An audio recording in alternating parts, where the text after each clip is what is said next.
I'm Audrey with Lose Weight by Eating, and we're back with more resolution recipes.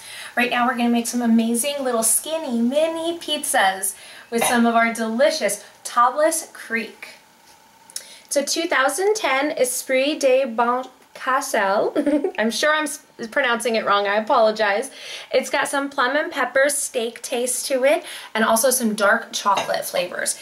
We went ahead and when we got this bottle, we tried 3 different pizza recipes, and this one, I swear, is made for this wine. It's absolutely amazing. Now, it's kind of a lot of work, so we're going to show you some now. We're going to take a break and we're going to come back. First, we're going to go ahead and start with making some pizza dough. Now, I'm sure a lot of people go out there and buy pizza dough, but it's the easiest thing in the world. What I have in here is 1½ cups of white flour and 1½ cups of whole wheat flour. If you have just one or the other, you can go ahead and use all white or all wheat. I like to do a mixture of both because nobody in my family can tell the difference then. All right, so we've got 3 total cups in here of flour. We are going to take our active dry yeast, or if you get like a little packet, that's fine as well. And you're going to dissolve it in a 1/4 cup of hot water. So I've got my little kettle here ready. I'm going to pour in some hot water. All right, and I'm gonna let that do its thing. And while it does its thing, I'm gonna add a teaspoon of salt, cute little salt thing, in.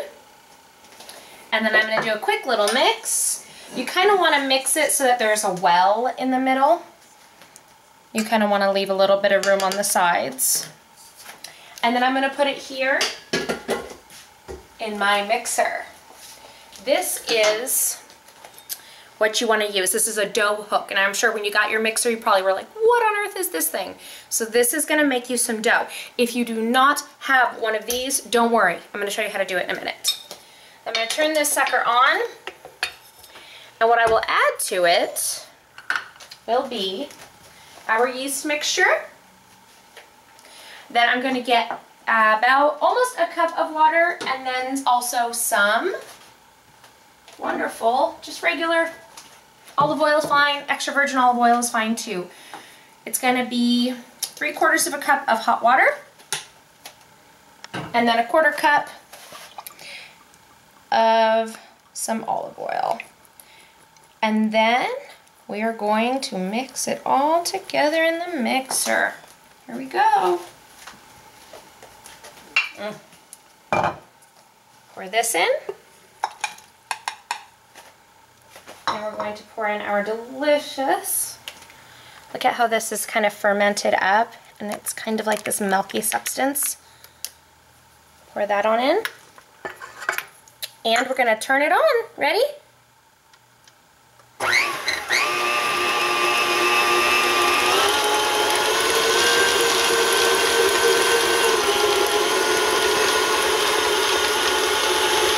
sometimes you need a little bit of extra water. And I like to go ahead and use my little yeast guy here. And if there's any yeast left, we're going to incorporate it all.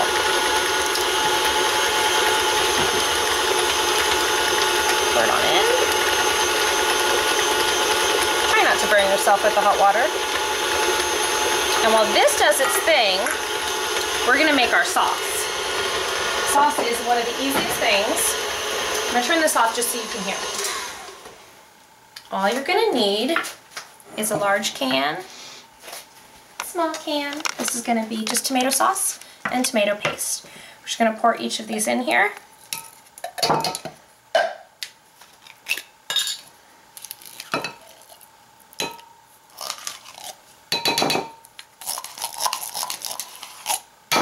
Alright. Some chopped basil. Usually I say don't ever chop basil, but if you're going to cook it or anything like that, go ahead and chop it up. The reason why you don't chop basil is because it oxidizes, kind of like an apple does when you chop it. It kind of gets brown. But if you're going to cook it, who cares, right? Now we've got 3 really big cloves of garlic. It just depends on how much your family likes garlic. My family loves garlic, so I can put in as much as I want. And my 3-year-old will just chomp it down. All right, pizza sauce almost ready. A little bit of salt. I'm just going to do a pinch. A pinch of salt is usually about 1/8 of a teaspoon. And then, old Italian secret, a pinch of sugar. So about that much, that's it. I'm gonna add a little bit of salt and pepper. My handy dandy little mechanical guy here. Salt, pepper, stir. Pizza sauce is done. That's it. You don't even have to cook it because you're going to be cooking it later. Now I'm just going to cover it with some cling wrap.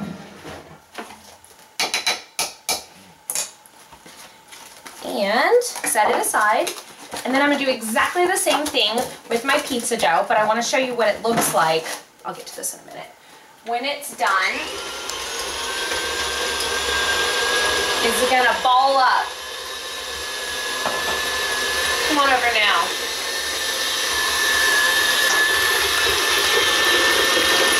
It's becoming dough.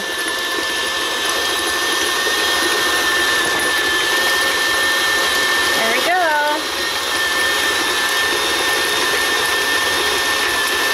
You want to stand here and sometimes pour a little bit of extra water in, a little bit of extra oil in. I like to add extra water, less calories. There it goes.